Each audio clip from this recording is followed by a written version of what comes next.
जय हिंद। जय हिंद 2025 के एग्जाम में आने वाले बहुत ही महत्वपूर्ण सवाल है। इसी तरह के क्वेश्चन आने वाले हैं। सेम यही क्वेश्चन जो है आपको एग्जाम में आएगा। तो बाबू आप घबराइए नहीं, पूरा एकदम पेशेंस बना करके वीडियो के आखिरी तक बने रहिएगा और पूरा एक एक क्वेश्चन को देख के जाइएगा, क्योंकि यही सवाल जो है आपको एग्जाम में आएंगे। ठीक है, तो चलिए हम लोग शुरू करते हैं। क्वेश्चन जो है क्वेश्चन नंबर 1 है। देखो बाबू बहुत ही इंपॉर्टेंट और यही क्वेश्चन एग्जाम में आएंगे, तो आप पूरा टारगेट बना करके एक एक क्वेश्चन को बढ़िया से विजुअलाइज करिए। अभी आपको लिखने और ज्यादा पढ़ने की आवश्यकता नहीं है, केवल और केवल आप केवल महसूस करिए। ठीक है, एक एक क्वेश्चन को बारीकी से देखिए। ठीक है, क्वेश्चन देखिए, सबसे पहला क्वेश्चन है मूर्धन स वर्ण का उच्चारण स्थान है। ठीक है, तो मूर्धन स उच्चारण का जो स्थान है वो उच्चारण स्थान मूर्धा है। ठीक है, आप एग्जाम में जाएंगी, हो सकता है क्वेश्चन आ जाए क का उच्चारण स्थान क्या है, तो क का कंठ होता है। क्या होता है बाबू? कंठ होता है, तो आपको ध्यान रखना है। ठीक है, उसी तरह इचुच ऐसा नाम तालु, एक बात याद रखना है, अक्कु विसर्जनिया नाम कंठ, अक्कु विसर्जनिया निया नाम कंठ, कंठ मतलब होता है ओ आ। ठीक है, ओ आ क ख ग घ, हाँ और विसर्ग स को बोला जाता है कंठ से, तो इस बात को ध्यान कर लीजिए। उसी तरह तालु से इचूच ऐसा नाम तालु। ठीक है, तो इस तरह से क्वेश्चन जो है ना आएंगे। खैर हम उसके विस्तार में नहीं जाएंगे, आप लोग इस क्वेश्चन को रट जाइए कि मूर्धन सा का उच्चारण स्थान मूर्धा है। ठीक है, चलिए दूसरा क्वेश्चन, निम्नलिखित में कौन हस्वर है? तो हस्वर की बात किया जाए तो ए है। ठीक है, ए जो है हस्वर है, ऑप्शन नंबर डी आपका राइट है। ठीक है, चलिए तीसरा नंबर क्वेश्चन, निम्नलिखित में कौन योजक चिन्ह है? तो योजक चिन्ह का बाबू याद रखना है, योजक चिन्ह जो है आपको यही मिलेगा। ठीक है, एक बुंदा से आपको पकड़ बना लेनी है, ये योजक चिन्ह है। ठीक है, नेक्स्ट सवाल है, निम्नलिखित में शुद्ध शब्द है? तो शुद्ध शब्द जो है वो है विलीन। कौन है बाबू? विलीन। ठीक है, नेक्स्ट सवाल को लिखते हैं, जिन व्यंजनों के उच्चारण में श्वास पूर्व से अल्प मात्रा में निकले और जिसमें हकार हकार जैसी ध्वनि होती, उन्हें क्या कहते हैं? तो हकार जैसी ध्वनि जो होता है उसको, ठीक है, घोष कहते हैं। क्या कहते हैं बाबू? तो घोष कहते हैं। चलिए नेक्स्ट सवाल को देखते हैं। ठीक है, नेक्स्ट सवाल है, जब एक ही ध्वनि का द्वित्व हो जाए तब वह क्या कहलाती है? तो वो जो कहलाती है संधि कहलाती है। ठीक है, नेक्स्ट सवाल है, महोत्सव शब्द का संधि विच्छेद होगा। ठीक है, तो महा प्लस उत्सव, महा प्लस उत्सव। ठीक है, इस बात को ध्यान रखना है, महोत्सव यानी कि महा प्लस उत्सव होगा। ठीक है, नेक्स्ट सवाल को देखते हैं, यशः प्लस दा का संधि विच्छेद। तो यशः प्लस दा जो है यशोदा, यशोदा आप देख सकते हैं, यशोदा ये गलत है, ये भी देखिए बाबू गलत है, यशोदा ये होगा। ठीक है, ऑप्शन नंबर आपका डी एग्जैक्ट राइट होंगे। चलिए अब हम क्वेश्चन 9 नंबर देखते हैं, पवन शब्द का संधि विच्छेद है। पवन शब्द का संधि विच्छेद जो है वो है, ठीक है, ए प्लस अन। ठीक है, लेकिन इसको जो है ओ प्लस अन कहा जाता है। आप लोग टिक करिएगा ओ प्लस अन में। ठीक है, O plus N exact right है। चलिए 10 नंबर क्वेश्चन है, जहां वाक्य की गति, जहां वाक्य की गति अंतिम रूप से ले, ठीक है, विचार के तार एकदम टूट जाए, वहां किस विराम चिन्ह का प्रयोग किया जाता है? बाबू फिर से ध्यान रखिएगा, जहां वाक्य की गति अंतिम रूप ले, ठीक है, और विचार के तार एकदम टूट जाए, वहां किस विराम चिन्ह का प्रयोग करते हैं? तो उसका करते हैं, ठीक है, उदत्तकरण चिन्ह, उदत्तकरण चिन्ह का। ठीक है, नेक्स्ट है, कीर्तन शब्द किस लिंग का उदाहरण है? कीर्तन शब्द किस लिंग का उदाहरण है? तो वो जो है स्त्रीलिंग है। ठीक है बाबू, याद रखना है, कीर्तन जो है वो स्त्रीलिंग शब्द का उदाहरण है। चलिए नेक्स्ट सवाल को देखते हैं, एकता शब्द किस लिंग का उदाहरण है? तो एकता शब्द जो है वो उदाहरण है उभय लिंग का। ठीक है, स्त्रीलिंग और पुल्लिंग दोनों, ठीक है, वो न स्त्रीलिंग के लिए है ना ही पुल्लिंग, वो उभयलिंग के लिए है। चलिए, कुंजरा, कुंजरा शब्द का स्त्रीलिंग है, तो कुंजरा शब्द का जो होता है स्त्रीलिंग वो कुंजरीन होता है। ठीक है, ये बात को ध्यान रखना है, ये भी कुंजरीन नहीं है, ठीक है, और ये भी नहीं, आपको ध्यान रखना है, ऑप्शन डी एग्जैक्ट राइट है। चलिए नेक्स्ट सवाल को देखते हैं। निम्नलिखित में कौन शुद्ध वाक्य है? तो शुद्ध वाक्य जो है वो है, बंदूक एक बहुत ही उपयोगी शस्त्र है। बंदूक एक बहुत ही उपयोगी शस्त्र है। परिणाम शब्द में कौन सा उपसर्ग है? तो परिणाम में परि उपसर्ग है। ठीक है, कौन है बाबू? परि उपसर्ग है। ठीक है, परि प्लस नाम, परिणाम। ठीक है, तो उसमें परि उपसर्ग है। नेक्स्ट क्वेश्चन है, गायक शब्द में कौन प्रत्यय है? तो गायक शब्द में जो प्रत्यय की बात किया जाए, ठीक है, तो गायक, तो गाय प्लस अक, अक यहाँ पे है, ऑप्शन नंबर डी आपका एग्जैक्ट राइट है। ठीक है, क्योंकि प्रत्यय जो है ना बाद में जुड़ता है और वही उपसर्ग जो है पहले, एक बात को ध्यान रखना है। ठीक है, रचना तथा बनावट के विचार से शब्द के कितने प्रकार हैं? तो रचना और बनावट के, ठीक है, रचना अथवा बनावट के विचार से शब्द जो है वो 3 प्रकार के हैं। कितने प्रकार के हैं बाबू? तो 3 प्रकार के। अच्छा, क्वेश्चन आप लोग को दिक्कत हो रहा होगा ना। चलिए, हाँ, तो 3 प्रकार के हैं, रचना और बनावट के विचार से। चलिए नेक्स्ट सवाल को देखते हैं। निम्नलिखित में यौगिक शब्द है। ठीक है, तो यौगिक शब्द जो है वो है दूध वाला। ठीक है, दूध वाला एक यौगिक शब्द है। ठीक है, निम्नलिखित में कौन तद्भव शब्द है? ठीक है, तो तद्भव शब्द जो है वो हैजा एक तद्भव शब्द है। ठीक है, हैजा एक तद्भव शब्द है। क्वेश्चन नंबर 20, निम्नलिखित में कौन तत्सम शब्द है? ठीक है, क्वेश्चन नंबर 20 तत्सम शब्द है। ठीक है, तो वो है खरपड़। खरपड़ जो है एक तत्सम शब्द है। राम ने पुस्तक पढ़ी है। राम ने पुस्तक पढ़ी है किस काल का उदाहरण है? ठीक है, तो पढ़ी है इसका मतलब जो है वह पढ़ी है। ठीक है, तो वो हेतु हेतु मंद भविष्य काल। ठीक है, ये पढ़ी है तो इसकी संभावनाएं हैं। ठीक है, पढ़ी थी नहीं है, यानी कि अभी जो है वह वर्तमान काल को ही इंडिकेट कर रहा है। ठीक है, पूर्ण वर्तमान काल में है, क्योंकि पढ़ी है तो अभी अभी पढ़ी होगी। ठीक है, उसको हम हेतु हेतु मंद भविष्य में भी दे सकते हैं, लेकिन आपका पूर्ण वर्तमान काल एग्जैक्ट राइट रहेगा। नेक्स्ट क्वेश्चन है, हिंदी में, ठीक है, हिंदी में सर्वनाम कितने प्रकार के होते हैं या कितने भेद होते हैं? तो सर्वनाम के जो भेद है, ठीक है, संज्ञा के भेद कितने होते हैं? पहले याद रखना है, 5 होते हैं। ठीक है, और सर्वनाम के भेद कितने होते हैं? 6 होते हैं। कितना होते हैं? 6 होते हैं, यानी कि आपका ऑप्शन नंबर एग्जैक्ट राइट है, 3 नंबर। ठीक है, चलिए, मोहन ने कुछ नहीं खाया। मोहन ने कुछ नहीं खाया। ठीक है, तो किस सर्वनाम का उदाहरण है?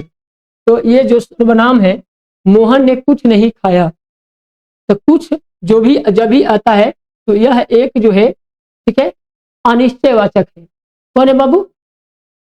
अनिश्चयवाचक सर्वनाम है। ठीक है, चलिए नेक्स्ट सवाल को देखते हैं। कलम तोड़ना। ठीक है, कलम तोड़ना मुहावरे का अर्थ है। तो कलम तोड़ना मुहावरे का अर्थ होता है, ठीक है, बाधा दूर होना, बढ़िया लिखना। तो कलम तोड़ना यानी कि बढ़िया लिखना। ठीक है, कहते ना एग्जाम में कलम तोड़ कर लिखना, आप लोग ना एकदम कलम तोड़ कर लिखना, यानी कि बढ़िया से लिखना, एक एक बात को ध्यान कर लेना है और एग्जाम में ना खूब बढ़िया से लिखना है। ठीक है, चलिए नेक्स्ट सवाल को देखते हैं, और वो सवाल है, आंख के अंधे गांठ के पूरे।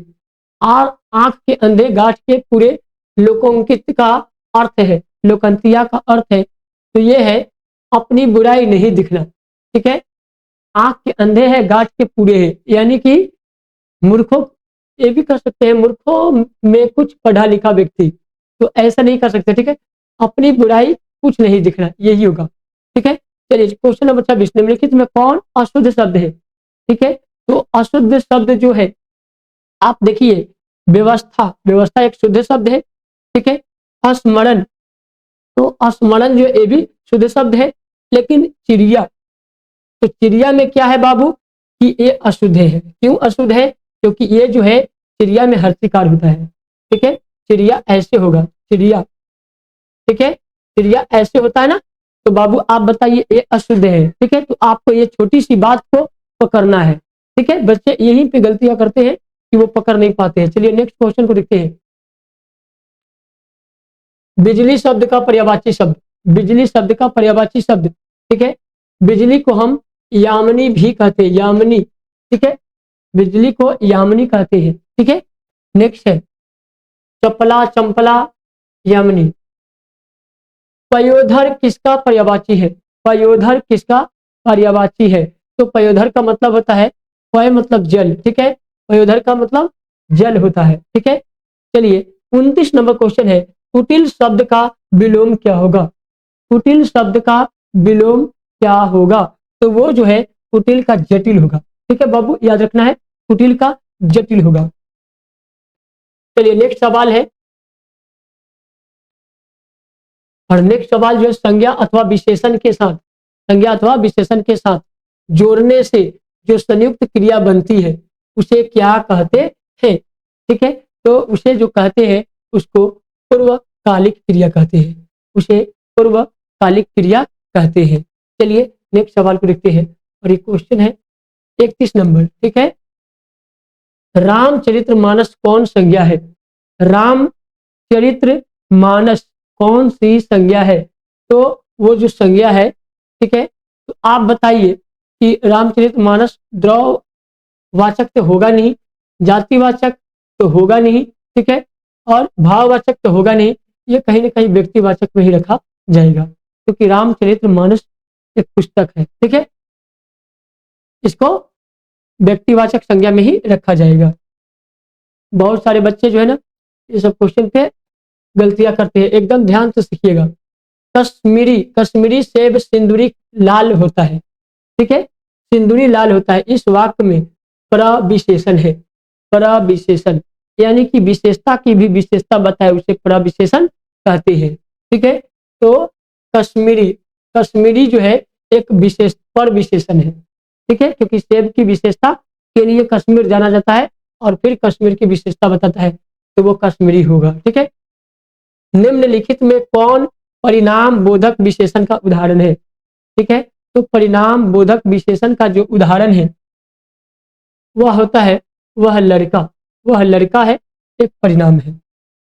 ठीक है, चलिए नेक्स्ट है, नेक्स्ट क्वेश्चन है, जिस समास में विशेष से विशेष्य अथवा उपमेय से उपमा का संबंध हो उसे क्या कहते हैं? तो बाबू आप ध्यान रखिएगा। ठीक है, विशेष से विशेष्य, उपमा से उपमेय को कर्मधारय समास कहते हैं। ठीक है, कर्मधारय समास कहते हैं। आपका option number be exact right है। ठीक है, नेक्स्ट है, सीता राम शब्द में कौन समास है? तो सीता और राम, ठीक है, इसमें द्वंद्व समास है। सीता राम में कौन समास है बाबू? तो द्वंद्व, सीता एक अलग है और राम अलग, तो दोनों क्या है? द्वंद्व है। ठीक है, चलिए नेक्स्ट सवाल को देखते हैं, पंचवटी में कौन सा समास है? पंचवटी में कौन सा समास है? तो पंचवटी में जो है वो द्विगु समास है। कौन समास है बाबू? तो द्विगु समास है। क्रिया की विशेषता प्रकट करने वाले शब्द को क्या कहते हैं? तो क्रिया की विशेषता प्रकट करने वाले को, ठीक है, क्रिया की विशेषता प्रकट करने वाले को प्रविशेषण कहते हैं। क्या कहते हैं बाबू? प्रविशेषण कहते हैं। चलिए नेक्स्ट सवाल को देखते हैं। तो बाबू ध्यान दीजिएगा। ठीक है, निम्नलिखित में आज्ञावाचक वाक्य का उदाहरण है। आज्ञा देने का काम करिए। तुम क्या खाओगे? ठीक है, यह है तुम सदा सत्य बोलो। प्रभा इस हिसाब को नहीं बनाएगी। तुमने इस प्रश्न पत्र को पढ़ा होगा। इसमें जो प्रश्न करने का है वो है प्रभा इस हिसाब को नहीं बनाएगी, नहीं बनाएगी। उसको प्रेशर करके कहा जा रहा है कि प्रभा तुम सवाल को नहीं बनाएगी। ठीक है, तो ये प्रश्न है। नेक्स्ट सवाल है, रचना की दृष्टि से वाक्य कितने प्रकार के होते हैं? तो रचना की दृष्टि से वाक्य जो है वह 8 प्रकार के होता है। ठीक है, कारक भी 8 होते हैं। कारक का भी नाम याद रखना है कि 8 है। निम्नलिखित में कौन मिश्र वाक्य है? ठीक है, तो मिश्र वाक्य जो है वह सिपाही को देखकर चोर भाग गया। सिपाही को देखकर चोर भाग गया, ये मिश्र वाक्य है। नेक्स्ट सवाल है, रात रात और संध्या के बीच की बेला इस वाक्यखंड के लिए एक शब्द है। ठीक है, तो वो शब्द होता है गोधूली। रात और संध्या के बीच, यानी कि रात और शाम के बीच को गोधूली कहते हैं। ठीक है, गोधूली कहते हैं। और सुबह के जो होते हैं, सुबह में भी गोधूली कहलाते हैं। ठीक है, नेक्स्ट क्वेश्चन है, चिंता में चिंता में रात भर जगना किस मुहावरे का अर्थ है? चिंता में रात भर जगना, यानी कि देखिए ऑप्शन है, घोड़ा बेचकर सोना, 3 तेरा करना, उल्टी गंगा बहाना, तारे गिनना। तो रात में, ठीक है, चिंता में रात भर जगना का मतलब होगा, ठीक है, तारे तो गिन नहीं सकते हैं। ठीक है, उल्टी गंगा तो बहा नहीं सकते हैं, 3 तेरा तो कर नहीं सकते हैं। ठीक है, इसका मतलब घोड़ा बेचकर सोना। ठीक है, चिंता में रात भर। ठीक है, चलिए नेक्स्ट सवाल है, शेर के समान बलवान, शेर के समान बलवान किस पदबंध का उदाहरण है? तो वो पदबंध है क्रिया पदबंध। ठीक है, क्रिया पदबंध है। नेक्स्ट सवाल है 44 नंबर, और वो क्वेश्चन है, निम्नलिखित में किसके साथ कर्ता ने चिन्ह का प्रयोग नहीं होता है? ठीक है, तो याद रखना है, किसके साथ कर्ता के ने चिन्ह का प्रयोग नहीं होता है? तो नहाना, नहाने में इसमें ने का प्रयोग कर सकते हैं। हंसना, हंसना भी कर सकते, भूलने में नहीं कर सकते, भूलने में कभी भी नहीं कर सकते हैं। याद रखना बाबू, एक या अनेक का बोध कराने वाले शब्द को क्या कहते हैं? एक या अनेक, ठीक है, का बोध कराने वाले शब्द को कहते हैं वचन। क्या कहते हैं? तो वचन कहते हैं। चलिए नेक्स्ट सवाल को देखते हैं। माँ ने बच्चों को खिलौने खरीदे, माँ ने बच्चों को खिलौने खरीदे, यह वाक्य किस कारक का उदाहरण है? माँ ने, ठीक है, तो माँ ने बच्चों को नहीं, बच्चों के लिए खरीदे, बच्चों के लिए खिलौने खरीदे, इसलिए ये जो है ये संप्रदान हो जाएगा। ठीक है, संप्रदान को के लिए, संप्रदान को के लिए, लेकिन सेंस जो दे रहा है, ठीक है, वो माँ ने बच्चों को, ठीक है, बच्चों के लिए खरीदा होगा, इसलिए संप्रदान कारक ही इजेक्ट राइट रहेगा। चलिए, भीमराव अंबेडकर के अनुसार पेशा परिवर्तन की अनुमति न देकर जाति प्रथा भारत में किसका एक प्रमुख और प्रत्यक्ष कारण बनी हुई है? ठीक है, तो वो जो बनी हुई है बेरोजगारी का। ठीक है, याद रखना है, पेशा अगर परिवर्तन नहीं करते हैं तो आप क्या हो जाएंगे? तो बेरोजगार हो जाएंगे। ठीक है, चलिए नेक्स्ट सवाल को देखते हैं। निम्नलिखित में सेन साहब की एक बेटी का नाम है, तो सेन साहब की बेटी का जो नाम है वो है शेफाली। कौन है बाबू? तो शेफाली, याद रखना है। चलिए नेक्स्ट सवाल को देखते हैं। मैक्स मुलर रचित भारत से हम क्या सीखे शीर्षक पाठ साहित्य की कौन सी विद्या है? ठीक है, तो ये मैक्स मुलर जो है कहानी लिखे है। भारत से हम क्या सीखे, यह एक कहानी है। ठीक है, चलिए नेक्स्ट सवाल को देखते हैं। बाण भट्ट की आत्मकथा उपन्यास, बाण भट्ट की आत्मकथा उपन्यास के लेखक है, तो लेखक जो है हजारी प्रसाद द्विवेदी जी है। ठीक है, नेक्स्ट सवाल को देखते हैं। हिंदी तथा इसकी विविध बोलियां किस लिपि में लिखी जाती है? तो हिंदी और विविध बोलियां को देवनागरी भाषा में लिखी जाती है। चल चुपचाप बना अपनी रोटियां, तू सोचता है कि मैं तुझे पतली पतली नरम नरम रोटियां सेक कर खिलाऊंगी। यह कथन बहादुर शीर्षक कहानी के किस पात्र का है? ठीक है, तो ये जो है लेखक की पत्नी निर्मला का है। किसके बाबू? तो लेखक की पत्नी निर्मला ये बात कहती है, और क्यों कहती है? जब पड़ोसी से ताना सुनकर आती है, पड़ोसी के यहाँ जाती है और वो कहती है, पड़ोसी समझा देती है निर्मला को कि नौकर चाकर को अपने हाथ से रोटी बनाकर खिलाएगी तो उसकी आदत बिगड़ जाएगा। ठीक है, नौकर को नौकर के ढंग से रखो, नहीं तो वो माथे पर चढ़ जाएंगे। तो इस कहानी में ये निर्मला लेखक की पत्नी ने कहती है।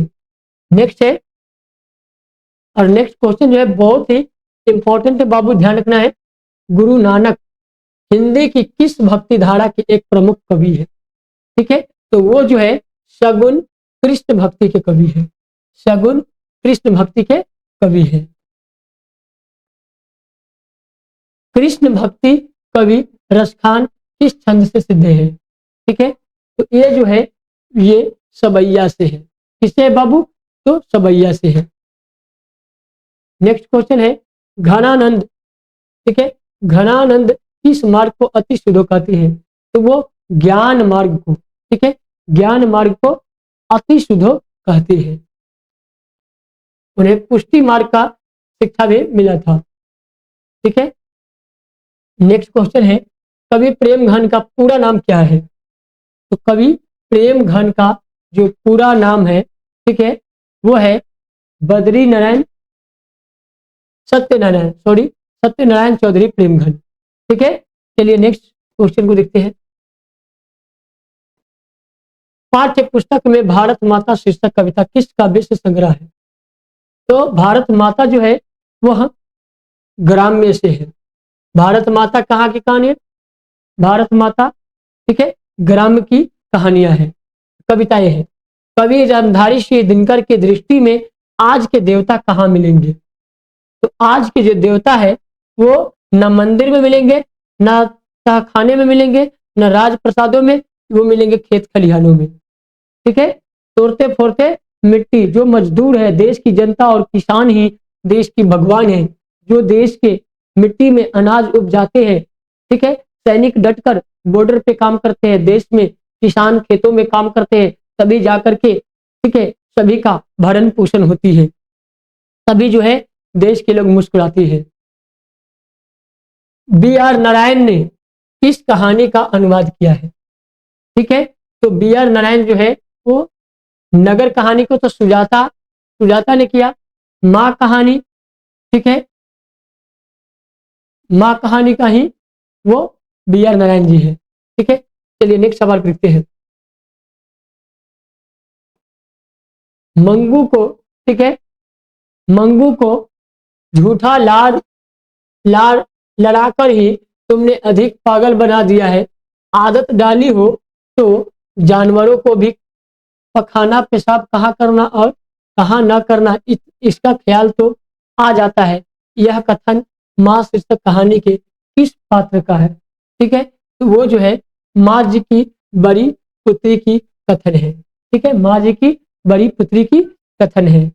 ढीले की ओर निकलते निकलते लक्ष्मी किसके इंतजार में कुछ पिछड़ गई? ठीक है, तो वो जो है वो सरपंच, गांव के सरपंच के चक्कर में, ठीक है, उसके लड़का, याद रखना है लक्ष्मी के लड़का था अच्युत, गांव के लड़का था गुण निधि, ठीक है, लक्ष्मण उसके पति है। याद रखना बाबू, ये भी सवाल आ सकता है। लक्ष्मी के पति लक्ष्मण कोलकाता में काम करते थे। कहाँ करते थे बाबू? तो कोलकाता में काम करते थे। ठीक है, गांव के लड़का, पढ़ा लिखा लड़का कौन था? तो वो गुण निधि था। ठीक है, अच्युत लक्ष्मी के बड़े लड़का थे। ठीक है, चलिए, सरपंच के चक्कर में जो है ना पिछड़ गए। ऐसे तो लड़का के लिए भी पिछड़ा हुआ था, पिछड़ी हुई थी। अम्मी वमाल के गांव का क्या नाम था? अम्मी वमाल के गांव का क्या नाम था? ठीक है, तो उसके गांव का जो नाम था वो नाम था अरनथांगी। अरनथांगी, क्या नाम था? अरनथांगी। धरती कब तक घूमेगी शीर्षक कहानी में कैलाश की पत्नी का नाम, तो कैलाश की जो पत्नी का नाम है वो भौरी नाम था। ठीक है, कैलाश की पत्नी का नाम भौरी था।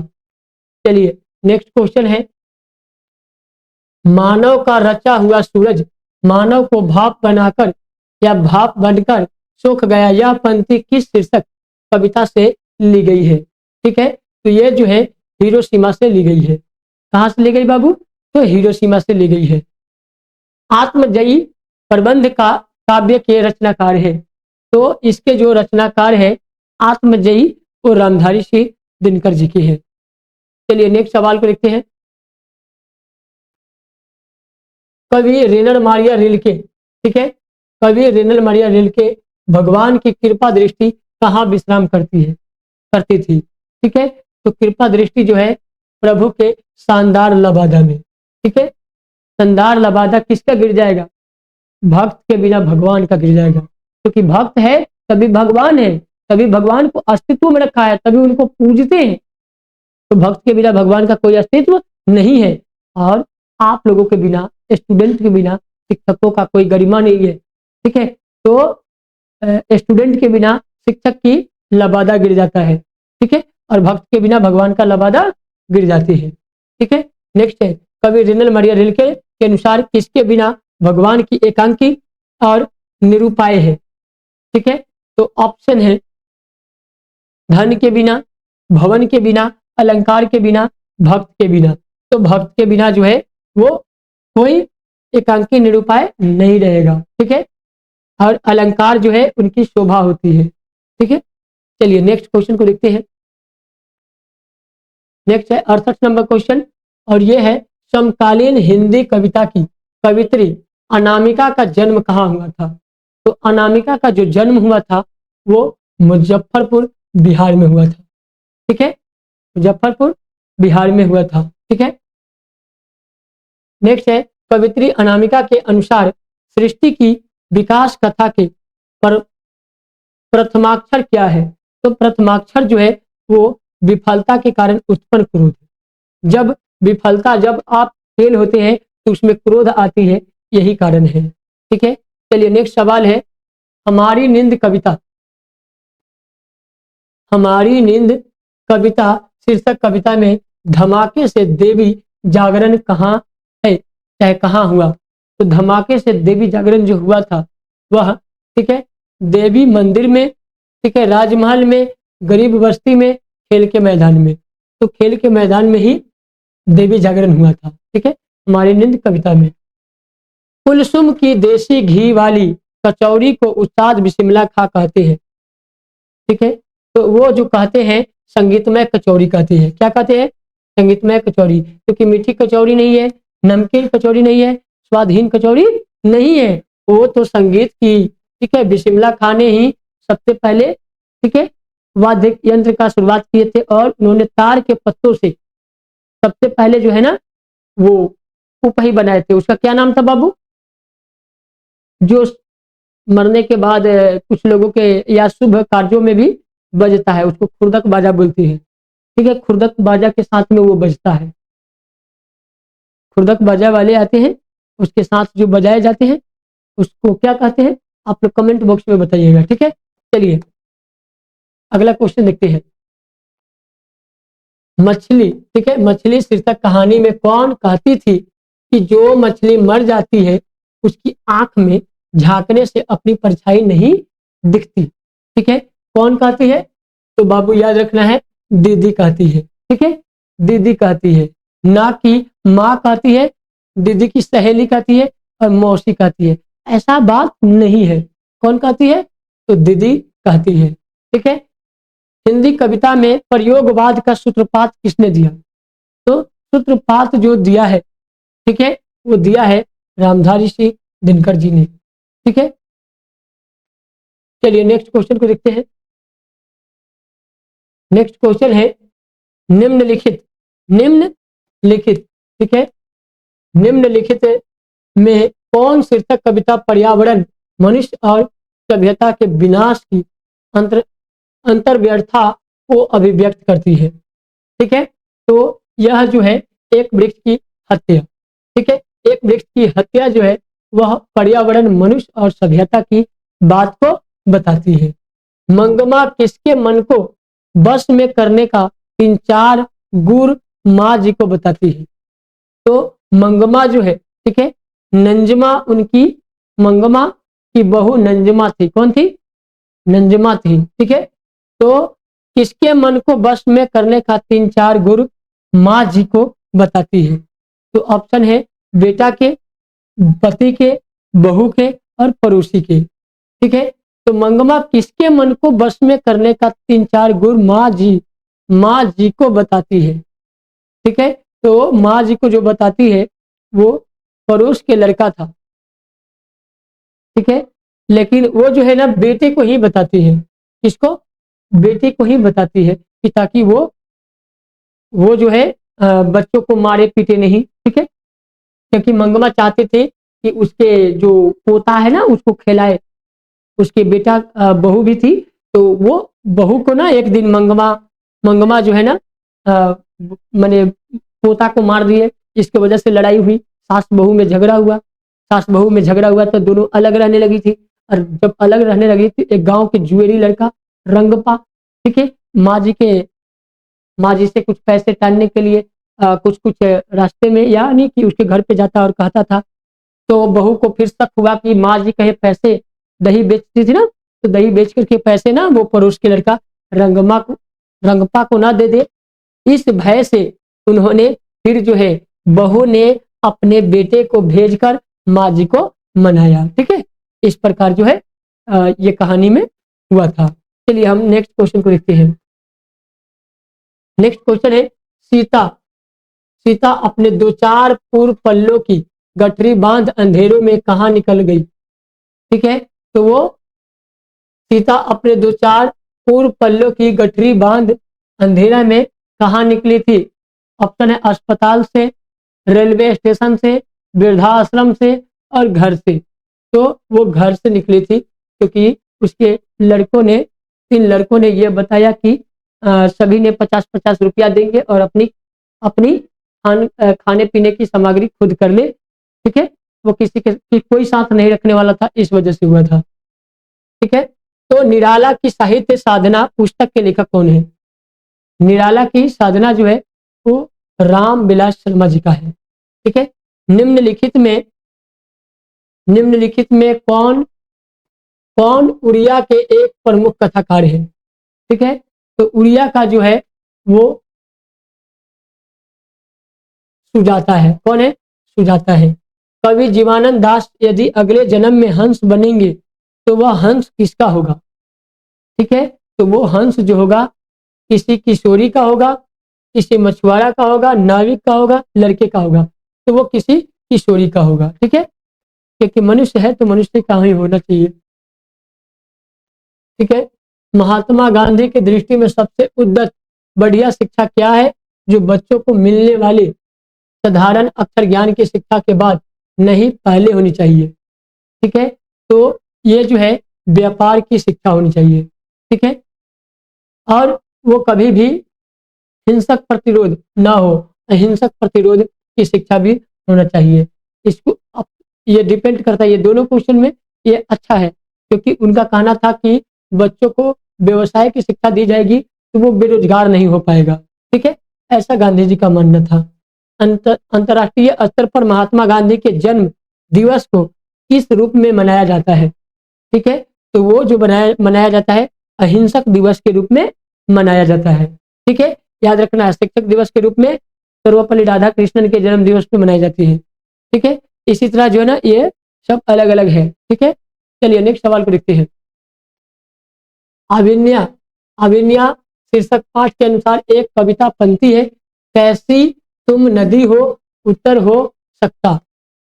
ठीक है, तो यह जो है जैसी तुम रतन गर्भा हो, जैसी तुम कविता हो, जैसी तुम सलीला हो, जैसी तुम पालिका हो। तो ये जो है जैसी तुम सलीला हो, ठीक है, वैसी तुम नदी हो। ठीक है, सलीला मतलब सरिता, सरिता मतलब नदी का ही नाम है।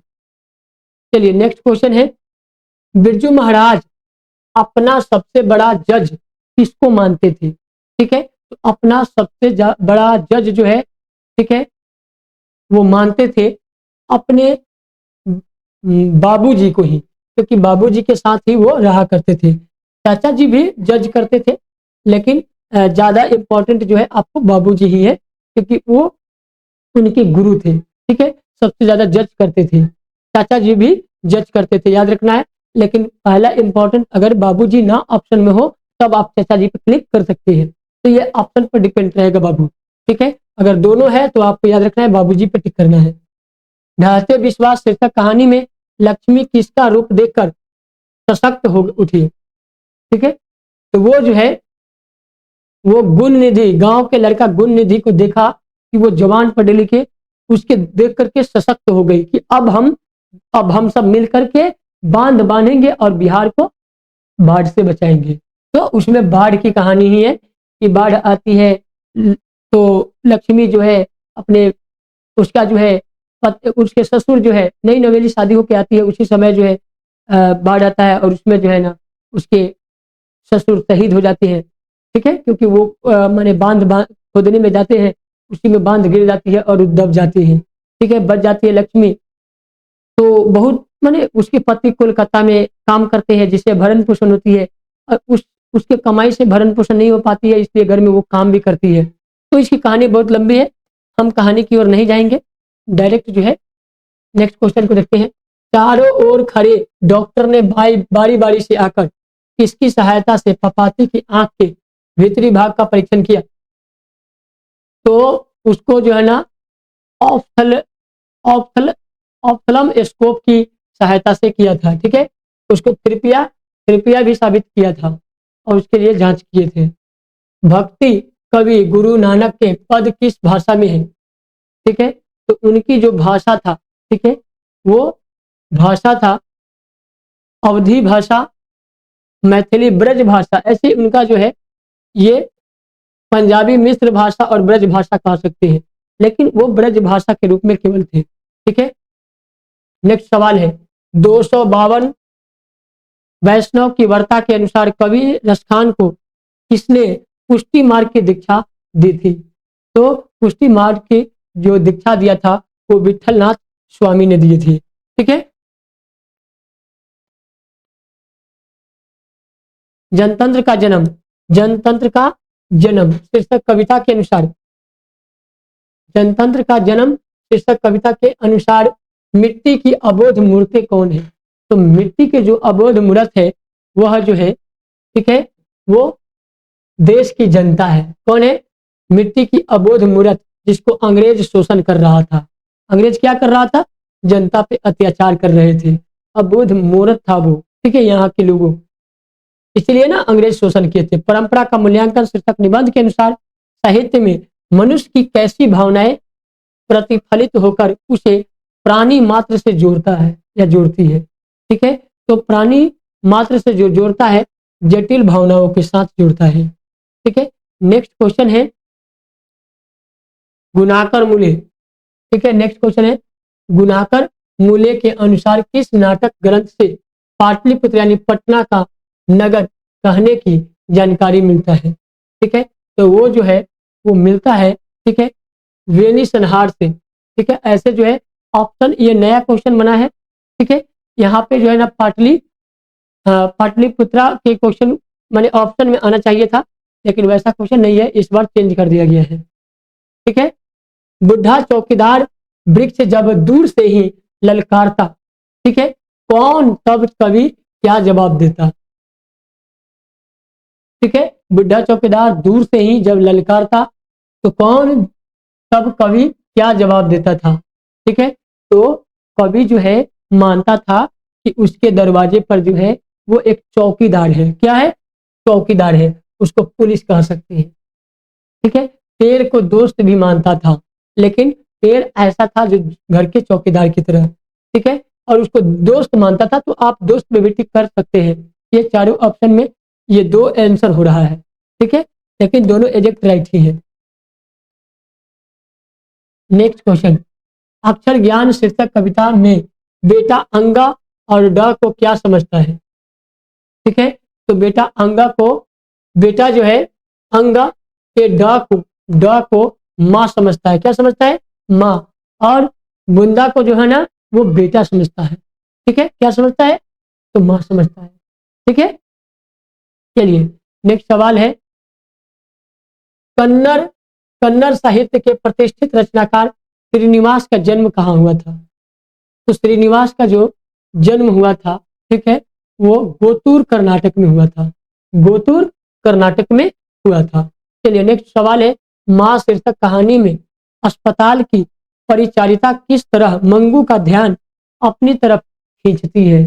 तो अपनी तरफ जो खींचती है, मिठाई का डब्बा दिखाकर, हाथ का रुमाल फटकाकर, कठपुतली को नचाकर, बांसुरी को बजाकर, ठीक है, तो वो मिठाई का डब्बा दिखा करके जो है फटकारा जाता है, ठीक है। चलिए नेक्स्ट सवाल है 95 नंबर, ठीक है, बिरजू महाराज की शिष्या रसीम वाजपेयी रंग कर्म की किस पत्रिका की संपादक है? तो वो जो संपादक है, ठीक है, वो रंगमंच का ही संपादक है। रंग कर्म रंगमंच पे ही टिक करना है। कवि घनानंद किस मुगल बादशाह के यहाँ मीरमुंशी का काम करते थे? ठीक है, तो मीरमुंशी का काम कहाँ करते थे बाबू? मोहम्मद शाह रंगीला के यहाँ, मोहम्मद शाह रंगीला के यहाँ, ठीक है। चलिए नेक्स्ट सवाल है, मैक्समुलर के अनुसार किस भाषा के अध्ययन ने मानव जाति के संपूर्ण इतिहास को एक वास्तविक रूप में पहली बार प्रकट कर दिया? तो पहली बार जो प्रकट किया था, ठीक है, मैक्समुलर के अनुसार किस भाषा से अध्ययन? तो अंग्रेजी को, ठीक है। कवि जीवानंद दास किस भाषा के सर्वाधिक सम्मानित एवं चर्चित कवियों में से एक है? तो वो जो है उड़िया का है, कहाँ के? उड़िया का है। चलिए नेक्स्ट सवाल को देखते हैं, नाखून क्यों बढ़ते हैं? नाखून, ठीक है, नाखून क्यों बढ़ते हैं? शीर्षक, नाखून क्यों बढ़ते हैं? शीर्षक, देवताओं के राजा का हथियार ब्रज किसकी हड्डियों से बना है? ठीक है, तो ये जो है दधीचि मुनि के हड्डी से बना था, दधीचि मुनि के हड्डी से बना था। निम्नलिखित में कौन संस्कृत, अंग्रेजी, हिंदी, फारसी, तमिल आदि अनेक भाषा का ज्ञान रखने वाला बहुभाषित है? तो वो जो है बद्री नारायण चौधरी प्रेमघन, बद्री नारायण चौधरी प्रेमघन जी है, ठीक है। तो आई होप कि आप लोगों को ये सभी ऑब्जेक्टिव समझ में आ गया होगा। धन्यवाद। हम फिर मिलते हैं नेक्स्ट वीडियो में नेक्स्ट टॉपिक के साथ।